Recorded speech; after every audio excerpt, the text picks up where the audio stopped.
والسلام عليك يا سيدي يا رسول الله وعلى آلك وأصحابك يا سيدي يا خاتم النبيين وعلى آلك وأصحابك يا سيدي يا شفيع المذنبين. انتہائی معزز مکرم محتشم واجب احترام سامعین کرام، میرے بزرگوں، دوستوں، میرے مسلمان بھائیوں، میں نے جو آپ کے سامنے آیا کلمہ تلاوت کی ہے، اللہ تعالیٰ سے دعا ہے کہ اللہ تعالیٰ مجھے اس کے متعلق صحیح کہنے کی توفیق عطا فرمائے۔ اس کا ترجمہ یہ ہے کہ اللہ کریم فرماتا ہے خبردار، بے شک جو اللہ کے دوست ہیں ان کو کسی قسم کا کوئی خوف نہیں ہے، کوئی غم نہیں۔ قیامت کے دن ان کو کسی قسم کا کوئی خوف نہیں ہوگا، کوئی غم نہیں ہوگا۔ اور نورانی ممبروں پر بیٹھے ہوں گے، ان کے چہرے بھی نورانی ہوں گے۔ انبیاء علیہ السلام اور شہداء جب ان کے مقام کو دیکھیں گے ان کی تعریف کریں گے۔ پوچھا جائے گا یہ کون سے لوگ ہیں؟ کہا یہ وہ لوگ ہیں جو اللہ کی مخلوق سے صرف اللہ کی رضا کی خاطر محبت کرتے ہیں۔ اللہ کی مخلوق سے صرف اللہ کی رضا کی خاطر محبت کرتے تھے۔ پچھلے دنوں میں نے آپ کو بتا دیا تھا کہ اللہ کا ولی کس کو کہا جاتا ہے۔ یہ بات آپ ذہن کے اندر رکھیں تاکہ جو پراڑی قسم کے لوگ ہیں، ہر قسم کے لوگ ہیں، اس سے آپ بچ جائیں۔ آپ سادہ آدمی ہیں، ہر آدمی کے پیچھے آپ لگ جاتے ہیں، ایسا نہ کریں۔ اللہ کا ولی کس کو کہا جاتا ہے؟ جو مومن کامل ہو۔ پہلی شرط اس کی یہ ہے کہ وہ مسلمان ہو، دوسری یہ ہے کہ وہ عارف باللہ ہو، اللہ کی معرفت رکھتا ہو، اور تیسرا یہ ہے کہ وہ دائمی طور پر اللہ کی عبادت بھی کرتا ہو۔ یہ نہیں کہ نماز نہیں پڑھتا، روزہ نہیں رکھتا۔ ہمارے لوگ اس کے پیچھے بھی لگ جاتے ہیں، کہتے ہیں یہ آدمی پہنچا ہوا ہے، اور کہاں پہنچا ہوا ہے جان لو۔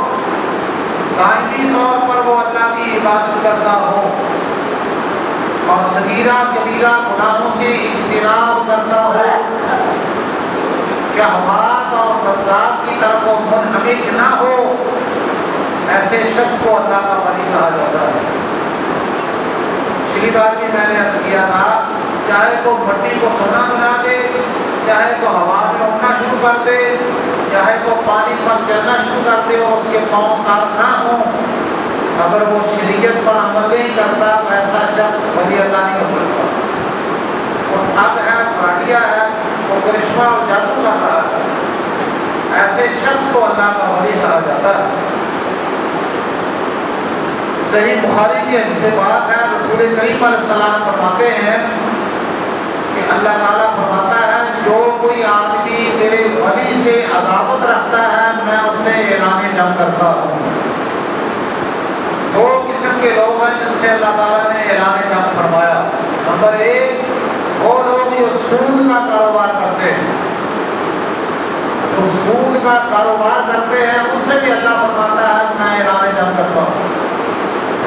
اور دوسرے وہ لوگ جو اللہ کے ایک بندوں سے عداوت رکھتے ہیں، اللہ فرماتا ہے میں ان سے بھی اعلان جنگ کرتا ہوں۔ اور ہمارا بندے کو جو میرا قرب حاصل ہوتا ہے، وہ میرا تقرب حاصل کرتا ہے، وہ فرائض کے ذریعے سے ہے۔ اس سے یہ بھی پتہ چلتا ہے، ساتھ ساتھ سمجھتے جائیں، جو فرائض کو بجا نہیں لاتا اس کے نوافل بھی قبول نہیں ہوتے۔ ایک آدمی سارا دن نفل پڑھتا رہتا ہے تو فرض نماز پڑھتا ہی نہیں، یا 11 مہینے روزے رکھتا رہتا ہے اور رمضان شریف کے روزے نہیں رکھتا، وہ آدمی خسارے میں ہے۔ سب سے زیادہ قرب اللہ کا اگر کسی نے حاصل کرنا ہے وہ فرائض کے ذریعے سے، جمعہ پڑھیں، فجر کی نماز پڑھیں، ظہر پڑھیں، عصر پڑھیں، مغرب پڑھیں، عشاء پڑھیں، زکوٰۃ دیں، حج کریں، روزہ رکھیں، آپ اللہ کی مقرب بن جائیں۔ کوئی مشکلات نہیں ہے دین کے اندر۔ رسول کریم علیہ السلام نے ایک شخص کے لیے یہی فرمایا تھا، اس نے کہا کہ میں صرف فرائض کو بجا لاؤں گا۔ آپ نے فرمایا تو اس پر قائم رہے گا؟ اس نے کہا کہ میں اس کے اوپر قائم ہوں۔ سرکار نے فرمایا یہ جنتی آدمی صرف فرائض کو ہی بجا رہا ہے۔ وہ آپ تو عشاء کی 17 رکعتیں پڑھتے ہیں، ظہر کی 12 پڑھتے ہیں، اللہ کے پاک پیغمبر فرماتے ہیں کہ اگر وہ فرائض کو بھی بجا رہا ہے صرف لیکن اس کے اوپر ڈٹ جائے اور میں کوئی شخص بھی جنت میں چلا جائے. اور پھر آدمی فرائض کو بجا لانے کے بعد پھر وہ نوافل پڑھتا ہے, پھر اللہ کا اور مقرب ہو جاتا ہے, اللہ کا اور نیک بن جاتا ہے. اللہ کریم فرماتا ہے میں اس کے کان بن جاتا ہوں جس سے وہ سنتا ہے, میں اس کی آنکھیں بن جاتا ہوں جس سے وہ دیکھتا ہے, میں اس کے ہاتھ بن جاتا ہوں جس سے وہ پکڑتا ہے, اور میں اس کے پاؤں بن جاتا ہوں جس سے وہ چلتا ہے. اگر وہ مجھ سے سوال کرے میں ضرور اس کو عطا کروں گا, اور اگر وہ مجھ سے پناہ مانگے میں ضرور اس کو پناہ دوں گا. اللہ کریم فرماتا ہے میں کسی کام کے کرنے میں تردد نہیں کرتا, تاخیر نہیں کرتا, صرف ایک کام کے کرنے میں میں تاخیر کرتا ہوں. جب مومن کی روح قبض کی جاتی ہے کیونکہ مومن اس کو ناپسند سمجھتا ہے, میں اس کو رنجیدہ کرنے کو ناپسند کرتا ہوں. اس ویلے تھوڑی جی اللہ تعالیٰ مہلت دے دیتا کہ میرا نیک بندہ ہونا نہیں چاہتا, تھوڑی جی مہلت دے دیتا, ورنہ اللہ جس کو کرے اس میں کسی کام میں تردد نہیں ہوتا, وہ پتہ نہیں کرتا. اب تھوڑی سی اس کی تشریح کرنی ہے جسے بات کی. اللہ فرماتا ہے میں اس کے کان بن جاتا ہوں, اس کے یہ مطلب نہیں ہے کہ وہ بندہ اللہ بن جاتا ہے. میں اس کی آنکھیں بن جاتا ہوں, اس کا یہ مطلب نہیں ہے کہ وہ بندہ جو ہے وہ رب بن جاتا ہے, ایسا نہیں ہے. میں اس کے ہاتھ بن جاتا ہوں, میں اس کے پاؤں بن جاتا ہوں, اس کا یہ کوئی مطلب نہیں ہے کہ وہ بندہ جو ہے وہ اللہ بن جاتا ہے. بلکہ اس کے اعضاء کے اندر خدائی طاقت آ جاتی ہے, اس کے اعضاء میں کیا آ جاتی ہے, خدائی طاقت آ جاتی ہے. اس وجہ سے وہ فرماتا ہے کہ میں اس کے کان بن جاتا ہوں, میں اس کے ہاتھ بن جاتا ہوں, میں اس کے پاؤں بن جاتا ہوں, اور میں وہ مجھ سے سوال کرے گا اس کو ادا کر دیتا ہوں.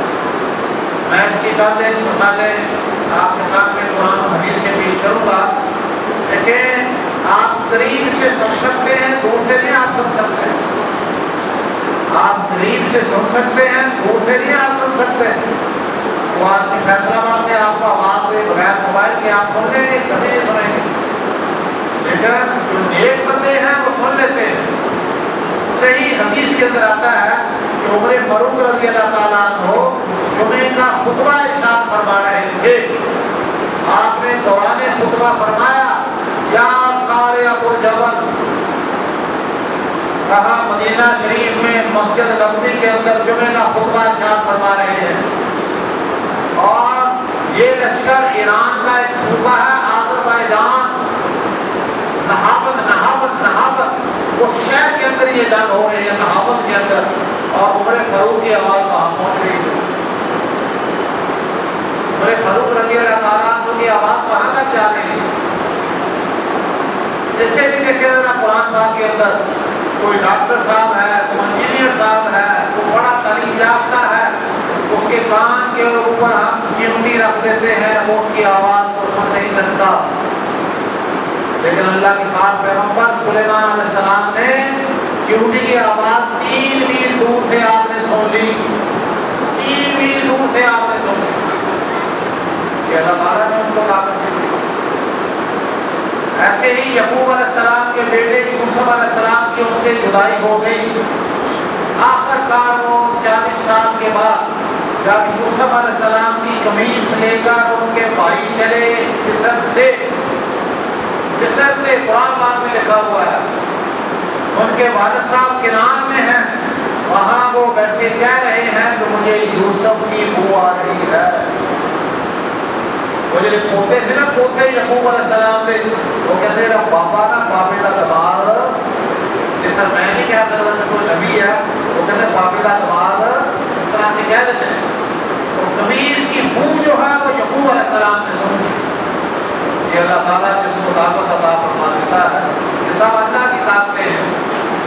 قرآن پاک کے 19ویں سپارے میں ہے وہ تخت بلقیس, وہ تخت بلقیس جو ہے 2 مہینے کی مسافت پر تھا. وہ آنکھ جھپکنے کے سے پہلے, قرآن پاک میں لکھا آنکھ جھپکنا نہیں ہے, لفظ وہاں یہ ہے قبل ان یرتد الیک طرفک، آنکھ جھمکنے سے پہلے وہ تخت جو تھا سلیمان علیہ السلام تب قیامت تک یہ گل سمجھ آ سکتی نہیں تو تخت کتوں آیا، کتنا آیا، کس وقت آیا۔ اور بادشاہ اس کے اوپر ملکہ بلقیس بیٹھتی تھی، اس کو وہ کمبار کے گراؤنڈ میں تو نہیں رکھا ہوا تھا یا سڑک پر تو نہیں رکھا ہوا تھا، وہ تو کمروں میں بند تھا، مکفل تھا، اس کو تالے لگے ہوئے تھے، اس پر پہرا لگا ہوا تھا، لیکن آنکھ جھپکنے سے پہلے ہے بھی قرآن پاک حدیث نہیں ہے، وہ سلیمان علیہ السلام کے سامنے آیا۔ یہ ساری طاقت اللہ نے اپنے بندوں کو عطا فرمائی ہوئی ہے۔ سلیمان علیہ السلام نے یہ نہیں کہا کہ یہ میری وجہ سے ہے، هذا من فضل ربی، یہ سب کچھ میرے رب کے فضل کی وجہ سے، سب کچھ میرے رب کے فضل کی وجہ سے۔ کیونکہ سفر کا مہینہ ہے، بخاری شریف کے اندر 3 بزرگوں کی کرامات بیان کی گئی ہیں، وہ میں نے آپ کے سامنے ایک لمبی حدیث ہے تھوڑی سی، اس کا ترجمہ آپ کو سنانا ہے۔ رسول کریم علیہ السلام نے فرمایا کہ 3 آدمی تھے، وہ جنگل میں سفر کر رہے تھے، 3 آدمی تھے، وہ جنگل میں سفر کر رہے تھے، موسلادھار بارش ہو گئی، موسلادھار بارش ہو گئی، وہ بارش سے پناہ لینے کی خاطر پہاڑ کی ایک غار میں جا کر چھپ گئے۔ جیسے آدمی سائیکل پر، موٹر سائیکل پر، گاڑی پر جا رہا ہو، بہت زیادہ بارش آ جائے تو لوگ رک جاتے ہیں، وہ پہاڑ کی غار میں جا کر 3 آدمی چھپ گئے۔ یہ صحیح بخاری کے اندر حدیث پاک آتی ہے۔ اب جب وہ اندر چلے گئے، پھر اللہ کی قدرت ایسی ہوئی کہ پہاڑ کے اوپر سے بڑا باریک پتھر چٹان وہ نیچے گر گیا، جو غار کا منہ تھا وہ بند ہو گیا۔ اب اتنا بڑا پتھر جس کو 100-200 آدمی بھی حرکت نہیں دے سکتا، وہ غار کے دروازے کے اوپر سامنے گر گیا ہے۔ اب وہ تینوں آدمی اپنی زندگی سے مایوس ہو گئے، اب ہم مر گئے، اب ہم بچ نہیں سکتے، غار کے اندر ہے وہ۔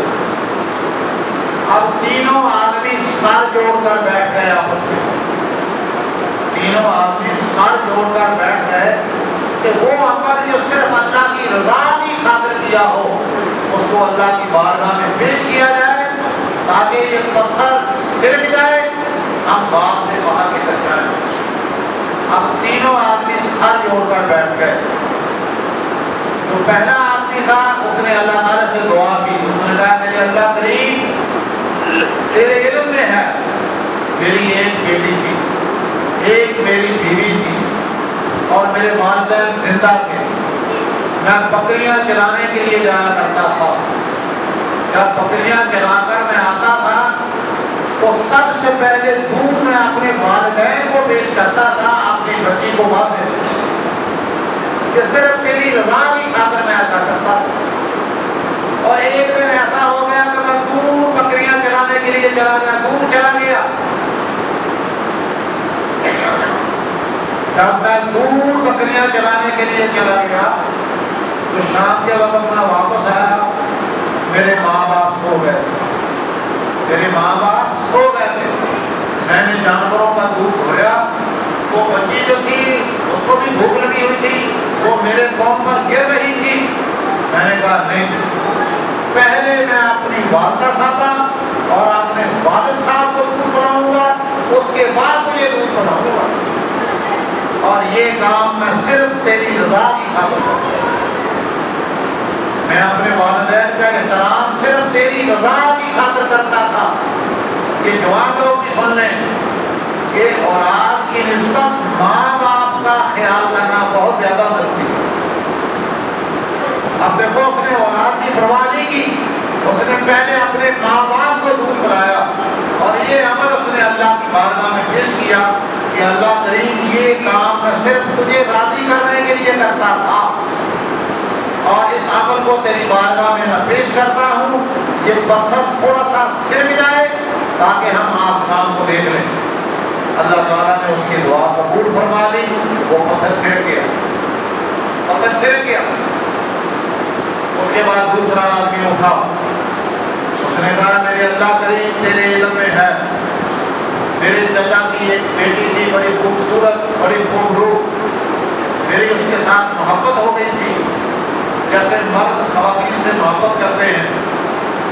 میں نے اس کو برائی کی طرف بلایا، اس نے کہا 100 دینار پیش کرو پھر تمہاری خواہش پوری کی جائے گی۔ 100 دینار میں محنت مزدوری کرتا رہا، میں نے 100 دینار جمع کیا، لا کر میں اس کے ساتھ اس کو پیش کر دیا۔ جب میں نے اس کو برائی کے لیے کہا، اس نے کہا تو دیکھ تو نہیں رہا، اس نے کہا کوئی نہیں دیکھ رہا، اس نے کہا میں میرا رب مجھے دیکھ رہا ہوں، رب جو ہے وہ دیکھ رہا ہے، اور اس کی بات میرے دل پر اثر کر گئی، میں اس گناہ سے بچ گیا، جو میں ڈرا وہ صرف تیرے ڈر کی وجہ سے تھا، اور ہمیں کوئی نہیں دیکھ رہا تھا۔ اے اللہ اس پتھر کو تھوڑا سا اور ہٹا دے، اللہ تعالیٰ نے اور ہٹا دیا، پتھر اور سرک گیا، لیکن ابھی وہ غار سے باہر نہیں نکل سکتے تھے۔ تیسرا آدمی آیا، اس نے کہا یا رب کریم تیرے علم میں ہے میں زمیندار آدمی تھا، میں ایک آدمی کو مزدور لایا، وہ میرے پاس مزدوری کرتا رہا، میں نے اس کی مزدوری طے کی ہوئی تھی، پوری اس کی طے کی ہوئی تھی، شام کے وقت میں نے اس کو اس کی مزدوری دے دی، میں نے کہا یہ تمہاری مزدوری بنتی ہے لے جاؤ، اس نے کہا نہیں جی میں نے کام زیادہ کیا ہے مجھے پیسے زیادہ ملنے چاہیے۔ اس نے کہا یار تمہارے ساتھ طے اتنا ہوا تھا، جتنا طے ہوا مجھے دے دیا۔ اس نے کہا نہیں بے شک طے ہوا تھا لیکن میں نے کام زیادہ کیا، مجھے زیادہ پیسے دے دیے۔ اس نے کہا تیرے زیادہ پیسے بنتے نہیں ہیں، وہ پیسے اپنے چھوڑ کر چلا گیا، وہ اپنی مزدوری لے کر نہیں گیا، مزدوری لے کر نہیں گیا، چلا گیا۔ وہ جو اس کی مزدوری بنتی تھی چاول، اس چاول کی اس نے کاشت کی، اس کے اندر اللہ تعالیٰ نے اتنی برکت ڈال دی، اتنی برکت ڈال دی کہ سینکڑوں ہزاروں گائے اس نے اس کے ساتھ خریدی، بہت زیادہ گائے اس کے بعد۔ وہ 10-15 سال کے بعد کوئی آدمی اس کا وہاں سے گزر ہوا، اس نے کہا یہ آدمی بڑا فقیر سا ہے، کنجوس سا ہے، میں نے ایک وقت اس کے پاس مزدوری کی تھی تو میرے اس کے پاس پیسے ہیں، چلو جاتے وقت جتنے پیسے دیتا اتنے پیسے لے لیتے ہیں۔ اس نے کہا میں نے تیرے پاس مزدوری کی تھی میرے پیسے دے۔ اس نے کہا کس وقت؟ اس نے بتایا کہ فلاں وقت۔ اس نے کہا یہ ساری گائے تیری ہیں، یہ سارے اونٹ ساری بکریاں تیری ہیں، لے جا۔ اور اس نے کہا میرے ساتھ مذاق نہ کر، تو وکیل آدمی ہے، جھوٹ آدمی ہے، تو 1 روپیہ مجھے زیادہ نہیں دیتا تھا، یہ تو کہہ رہا ہے تیری گائے ہیں، تیرے اونٹ ہیں، تیری بکریاں ہیں۔ اور اس نے کہا جو تو پیسے چھوڑ کر گیا تھا اس کو میں نے کاروبار کے اوپر لگایا، اللہ تعالیٰ نے اس کے اندر برکت ڈال دی ہے، یہ سارے پیسے تیرے ہیں، لے جاؤ۔ پیسے کیسے ہو؟ وہ سارے پیسے لے گیا۔ وہ تیسرا آدمی کہنے لگا میرے اللہ کریم یہ کام جو میں نے کیا تھا تیری رضا کی خاطر، تیری رضا کی خاطر یہ میں نے کام کیا تھا، میرے اوپر کوئی ڈر، میں اس کے پیسے اتنے بھی دے دیتا، مجھے اس نے کیا کہنا تھا۔ اللہ تبارک و تعالیٰ نے وہ پتھر کے ساتھ اس کو اور سکھا دیا، وہ تینوں آدمی ہاتھ سے باہر آ گئے۔ اب حدیث تو ہوگی اس کا ترجمہ ختم، لیکن اس سے کتنے مسئلے ثابت ہوئے؟ پہلا مسئلہ یہ ثابت ہوا کہ انسان جو ہے اس کو اپنے ماں باپ کو راضی کرنا چاہیے، ماں باپ کو راضی کرنا چاہیے ہر حالت میں۔ ایک صحابی نے پوچھا یا رسول اللہ مجھے کیسے پتہ چلے گا کہ میرا رب مجھ سے راضی ہے یا ناراض؟ رسول کریم علیہ السلام نے فرمایا اس کا پتہ چلے گا اگر تیرے والدین تجھ سے راضی ہیں سمجھ لے تیرا رب تجھ سے راضی ہے، اگر تیرے والدین تجھ سے ناراض ہیں پھر سمجھ لے تیرا رب جو ہے وہ تجھ سے ناراض ہے۔ ماں باپ کی خدمت کرنا بہت ضروری ہے، جس کا باپ راضی اس کا رب راضی، جس کا باپ اس سے ناراض وہ سمجھ لے اس کا رب اس سے ناراض۔ اور یہ مسئلہ بھی یاد رکھ کے خاتمہ ایسے ہوتا ہے کہ آدمی اپنی زندگی میں اپنے ماں باپ کی اتنی خدمت نہیں کر سکتا، اس کے پاس علم نہیں ہوتا، یا اچھے لوگ اس کے دوست نہیں ہوتے، یا اس کو موقع نہیں ملتا، اب وہ کیا کرے؟ سرکار نے فرمایا جو آدمی اپنی زندگی میں اپنے ماں باپ کی خدمت نہیں کر سکتا یا نہ کر سکا، وہ ساری زندگی پھر اپنے ماں باپ کے لیے دعا کرتا رہے، اللہ تعالیٰ اس کے نام اعمال میں بھی لکھ دے گا کہ یہ آدمی اپنے ماں باپ کا فرما بردار ہے، اپنے ماں باپ کا فرما بردار ہے۔ اور دوسرا پتہ چلا یہ جو آدمی خوف خدا کی وجہ سے گناہ سے بچ جاتا ہے، اللہ تبارک و تعالیٰ اس کے اعمال بھی قبول فرما دیتا ہے۔ اور تیسرا یہ پتہ چلا کہ جس آدمی سے آپ کام لیں اس کی مزدوری آپ اس کو صحیح ہے۔ بڑی مشہور حدیث آپ نے کئی دفعہ پڑھی ہوگی، سنی ہوگی، اللہ کے بعد پیغمبر علیہ السلام فرماتے ہیں کہ مزدور کو مزدوری دو اس کے پسینہ خشک ہونے سے پہلے۔ اب کئی لوگ ایسے ہیں سارا مہینہ کسی سے کام لیتے رہتے ہیں اور وقت پر اس کو مزدوری نہیں دیتے، یہ ظلم ہے، یہ ظلم کرتے ہیں۔ ایک آدمی پورا مہینہ تمہارے گھر میں دودھ لے کر جاتا ہے یا تمہارے بچوں کو رکشے پر وہ اسکول لے کر جاتا ہے، کالج لے کر جاتا ہے، آپ وقت پر اس کو اس کی مزدوری نہیں دیتے۔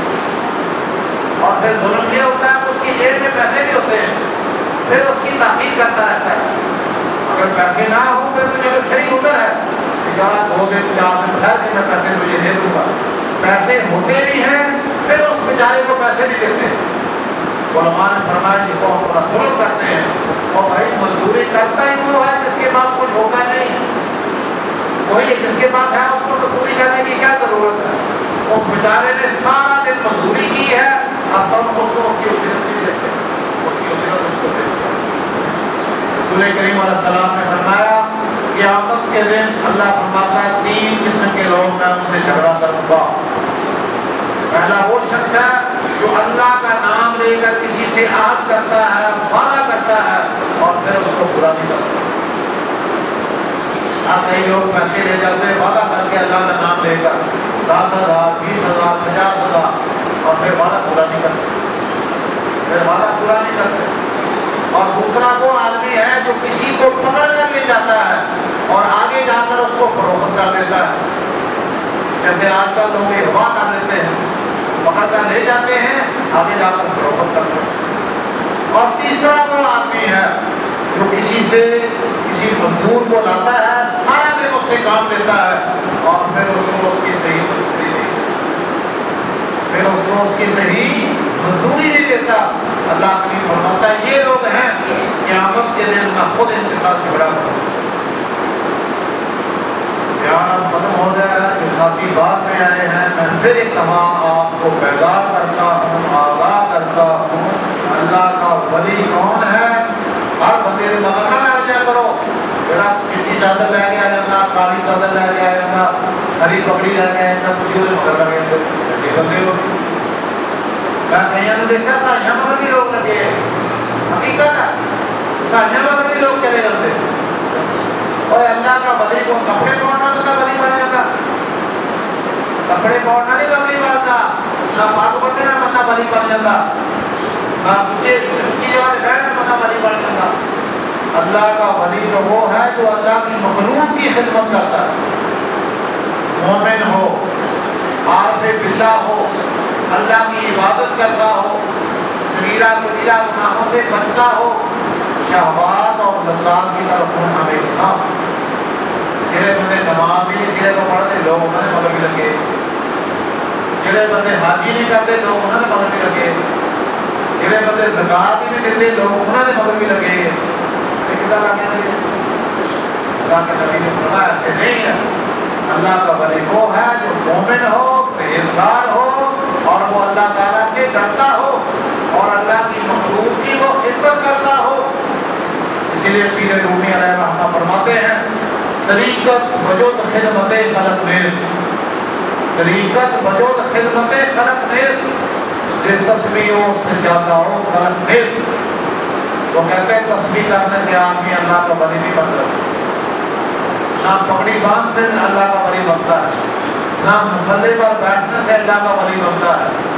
اللہ کا ولی وہ ہے جو اللہ کی مخلوق کی خدمت کرتا ہے۔